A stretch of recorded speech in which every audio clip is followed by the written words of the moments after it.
I guess their reasoning is they want Russia to win so badly that they want to oust the speaker over it. I mean, it's a strange position to take, I think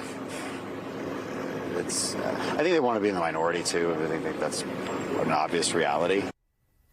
Yeah, that's one way of putting it. Republican Congressman Dan Crenshaw, Russia Texas. to win so badly. Yeah. It's a strange position to take. It's a very bizarre position to take. Don't really get it. Again, why do you have people from rural districts parroting Vladimir Putin's talking points? Very strange. I don't Very understand. strange. Anyhow, he's criticizing members of his own party, acting strange, threatening to remove Speaker Mike Johnson over funding for Ukraine. David French and Susan Glasser are still with us. Susan's latest piece for The New Yorker is entitled, "Did Mike Johnson just get religion on Ukraine?" Well, Susan, it certainly looks that way, does it not? What I mean, happened? he's quoting Ronald Reagan. He's saying all this sort of down at things Mar-a-Lago. that David French and I have been saying for years and have been wondering why he hasn't been saying for 6 months now.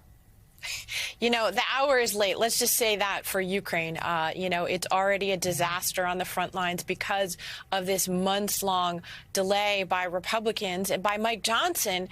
So for him to come out the other day, it was almost this like out-of-body experience. He was talking as if, he was a Republican from the before times.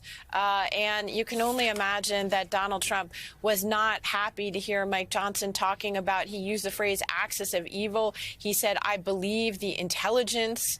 I was very struck by that line after years of Republicans, tearing down the credibility of American intelligence agencies just following Trump. He said very explicitly, if we don't stop Putin in Ukraine, he will roll further, perhaps into the Balkans or against Poland or another NATO ally. This was like an out-of-body experience for Mike Johnson, who, by the way, as a rank and file nobody in Congress, voted against all previous Ukraine assistance packages. And so, what does it mean? I do think it's important. He's obviously not a resistance hero yet, Joe, right? He is endorsing Donald Trump. In the end, Ukraine's fate, it hinges not on this $60 billion, which is crucial right now, but on what happens in the U.S. election this fall, I think. Right. When you're a backbencher and you're just worried about your district, that's one thing. When you actually, David French, are Speaker of the House and you get briefings and you get intel briefings and you suddenly understand that FISA is needed to stop the next Islamic radical attack on the United States or the next attack from some other force outside the United States. Suddenly, it's quite sobering, but it is interesting what Susan just said, that he sounded like a Republican from the before times. He sounded, David, like one of us, and in fact, he was saying exactly what we've been saying here and what you've been saying over the past several months. Look, I applaud it. And I think a couple of things were happening. I think a couple of things were happening at once. One, the situation on the ground in Ukraine was becoming obvious to everyone. There was no ambiguity here on the urgent necessity of American aid to keep Russia from winning this war. The other thing that was happening is his hard right flank was just getting crazier and crazier. He began to realize, I think, and he should have known it a long time ago, he's not dealing with serious people. He's not dealing with people who have both eyes on American national security. He's dealing with a fringe that is just lost to conspiracy land.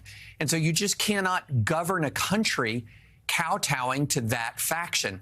And look, seeing the rise of a kind of a coalition arrangement in the House is good for the United States of America. It's good for this country when we have bipartisan legislation that protects American allies and protects American national security.